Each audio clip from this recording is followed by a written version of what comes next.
उत्तर प्रदेश की योगी सरकार में कैबिनेट मंत्री और निषाद पार्टी के अध्यक्ष डॉक्टर संजय निषाद जी हमारे साथ मौजूद हैं, उनसे बात करेंगे। डॉक्टर साहब, उत्तर प्रदेश में क्या हो रहा है? यूपी सरकार में राज्य मंत्री प्रतिभा शुक्ला को कोतवाल को हटवाने के लिए थाने में धरने पर बैठना पड़ रहा है।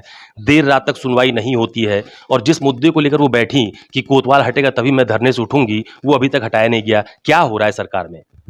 देखिए, कुछ ऐसे अधिकारी में बार बार जब से मैं मिनिस्टर हूँ, क्योंकि हम लोग तो पहले सड़क के नेता थे, अभी सदन में हैं, लेकिन सड़क पर जो देखने को मिला वो सदन में आने के बाद भी उसमें बहुत ऐसे अधिकारी हैं जो हद से जाते हैं। उनकी शिकायत तो मैंने कई बार ऐसे अधिकारियों को माननीय मुख्यमंत्री से कर रखा हूँ।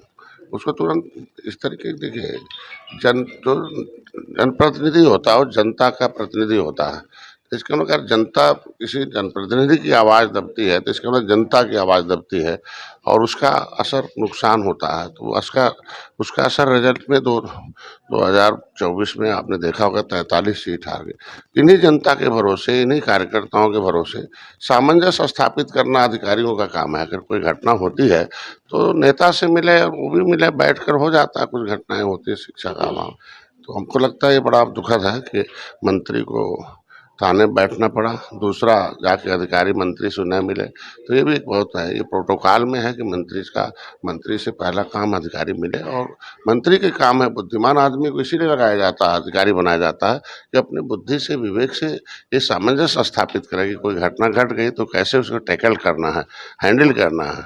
मैंने देखा ना, एक बार जब मैं आंदोलन कर रहा था तो अधिकारियों को जैसे गोली चल गई, टैकल नहीं किया। आंसू गैस छोड़ा जा सकता था, डंडे मारे जा सकते थे, सीधे गोली चला दिया। तो ये भी तो अधिकारी ऐसे, इसी तरह से हमको लगता है कि ऐसा उचित नहीं है। अधिकारियों की मनमानी कुछ है, ढेर सारे अधिकारी ठीक हैं, इसी तरह से हम प्रदेश को अच्छा कर रहे हैं, लेकिन वो जो छोटे मोटे कुछ अधिकारी हैं उन्हें एक स्पेशल एक सेल बनाकर चेक करना चाहिए कि उन अधिकारियों की मंशा क्या है और किस सरकार की मंशा के अनुसार काम कर रहे हैं कि नहीं कर रहे हैं, वोट खराब कर रहे हैं कि वोट अच्छा कर रहे हैं। उनको चेक करके तभी उनको रखना चाहिए।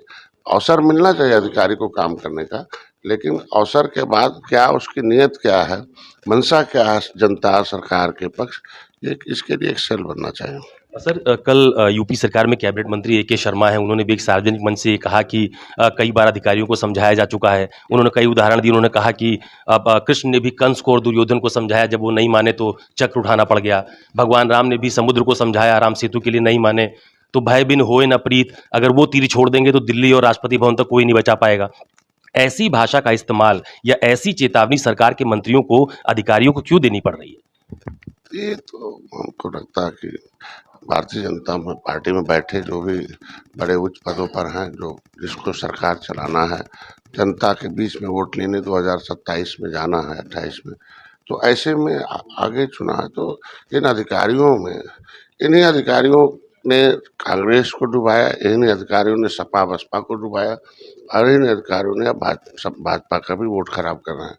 और ए.के. शर्मा तो खुद अधिकारी रहे हैं, उन्हें तो सबके चरित्र को पता है, लंबे समय तक प्रधानमंत्री की टीम में रहे हैं और दो बड़े विभाग हैं, बिजली विभाग और नगर विकास मंत्री, और जनता से सीधे जुड़ा है।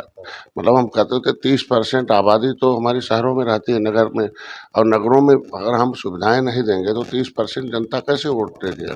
और ज़्यादातर बिजली से जुड़े हुए मामले, हम लोगों ने बिजली के उस जो धरना प्रदर्शन था, पहले बिजली नहीं आती थी, तो कही अब महंगी हो गई बिजली, लेकिन महंगी हो गई लेकिन सुविधा हम दे रहे हैं। तो अगर कोई महंगी बिजली ले रहा है तो उसे सुविधा भी उसी अनुसार होनी चाहिए। तो अगर हम दर्द एक ही दें ना, दोनों दर्द थोड़ी दें कि हम पैसा भी लें और उसको समय से बिजली भी ना दें। भाई, दर्द पहले था तो देखो कैसे सड़क पर आते थे भारतीय जनता पार्टी, हम ही लोग आते थे सड़क पर जब सपा बसपा कांग्रेस की रहती थी, और आज हम लोग तो ऐसे में अधिकारियों पर लगाम लगना आवश्यक है। और देखा गया है ऐसा प्रोटोकॉल का बड़ा उल्लंघन करते हैं सारे लोग, और फाइलों को तो ऐसे घुमाते हैं कि जैसे लगता है कि वो जलेबी बनाई जाए। बड़े, मैं कहता हूँ कि एक समन्वय बनाए ना भाई, फाइल चलने से पहले ही एक बैठक कर लो कि क्या होना चाहिए क्या नहीं होना चाहिए, समन्वय बैठक। तो एक विभाग अपना लिख के भेजेगा, वहाँ आएगा, वहाँ फिर लिख के आएगा, फिर से सुधारा जाएगा, फिर जाएगा, फिर से सुधारा जाएगा। पता चला जो पैसा है जो वो मार्च में जाके खत्म होता है, 1 महीने में। तो ये सारे फाइलों का जो एक सिस्टम बनना चाहिए, जिससे कि वो अंग्रेजों के बनाए हुए ढेर सारे कानून हैं उसमें बहुत बदलाव आना चाहिए और डायरेक्ट जनता का पैसा जनता को देना है, जनता के हित में देना है। और जनता ने हमें इसीलिए भेजा है, तो उसके लिए एक सरलीकरण होना चाहिए जो सीधे जो है। भाई मैं कहता हूँ प्राइवेट एजेंसियां क्यों सफल हैं, क्योंकि उन्होंने एक ऐसा सिस्टम बना रखा है कि इमीडिएट रात में सोचते हैं सुबह लागू हो जाता है, और ऐसा लागू होता है उसका लाभ मिलता है। तो हम कहते हैं जब हमारे अधीन सारे लोग हैं, प्राइवेट भी हैं, तो वो नियम हमारे यहाँ क्यों नहीं लागू होता। हम कहते हैं कि आज के दिन में अखिलेश यादव जी ने भी प्रतिभा शुक्ला के मामले को लेकर अपने सोशल साइट्स पर लिखा कि पहले एक ही डिप्टी सीएम डपटे जाते थे, अब दोनों डपटे जा रहे हैं। कल प्रतिभा शुक्ला के पति जो बीजेपी के पूर्व सांसद हैं, उनकी डिप्टी सीएम से फोन पर बात हो रही थी, तो उन्होंने कहा कि ब्राह्मण समाज के साथ अन्याय हो रहा है, क्या इसी दिन के लिए सरकार बनवाई गई थी। तो अखिलेश ये कह रहे हैं कि यूपी सरकार में जब ये सरकार जाएगी तभी व्यवस्था आएगी। देखो, ब्राह्मण समुदाय धर्म में भी श्रेष्ठ रहा है, और राजनीति में भी पंडित जवाहरलाल नेहरू के समय से ही श्रेष्ठ रहा। ढेर सारे ब्राह्मण समुदाय के लोग की मतलब वह पढ़ने लिखने में आगे थे, तो क्योंकि लोकतंत्र में गुलामी की जो जंजीर है कैसे कटेगी, उनको पहले चेतन हो गए थे, और ढेर सारे ब्राह्मण समुदाय के लोग स्वतंत्रता में आए थे। तो उसको पॉलिटिकल स्पीकर कहा जा सकता है। तो हर समय में ब्राह्मणों को एक सब लोग उन्हीं के पास जाते रहे, गांव में हो चाहे क्षेत्र में हो, सब लोग उनको मानते रहे कि इनके संबंध राजनीति है और आसानी से हो जाएगा।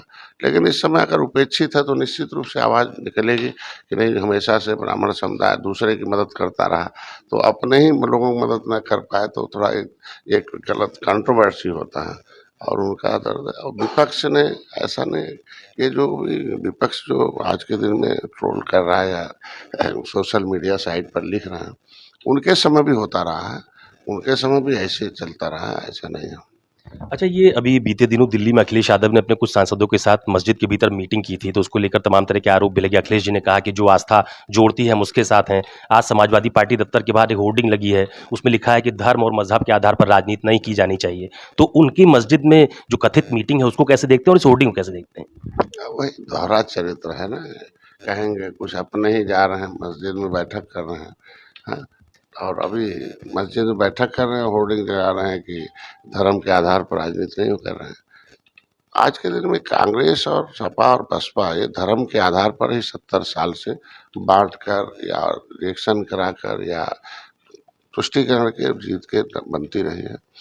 अब जो है थोड़ा धर्म से उठकर जातियों पर आई है, और जातियों ने जिन जिन जातियों के साथ धोखा हुआ है सपा कांग्रेस बसपा के समय, वो सारी जातियां जो पीड़ित दुखी अपमानित है, जो पीड़ित का शुद्ध रूप से कहा जा सकता है, वो मोदी और योगी के शरण में आई, और ज्यादातर पीड़ा दूर करने में हमारी सरकार ने। बहुत धन्यवाद हमसे बात करने के लिए। ये उत्तर प्रदेश की योगी सरकार में कैबिनेट मंत्री डॉक्टर संजय निषाद हैं, जिनका साफ तौर पर यह कहना है कि जिस तरह से राज्य मंत्री को धरने पर बैठना पड़ा, वो कहीं ना कहीं एक बहुत बड़ा प्रश्न चिन्ह खड़ा करता है ब्यूरोक्रेसी पर, और अधिकारियों को कम से कम जो प्रोटोकॉल है उसका पालन जरूर करना चाहिए। कैमरा पर्सन मिंटू सिंह के साथ अशोक तिवारी, लखनऊ, न्यूज़ 24।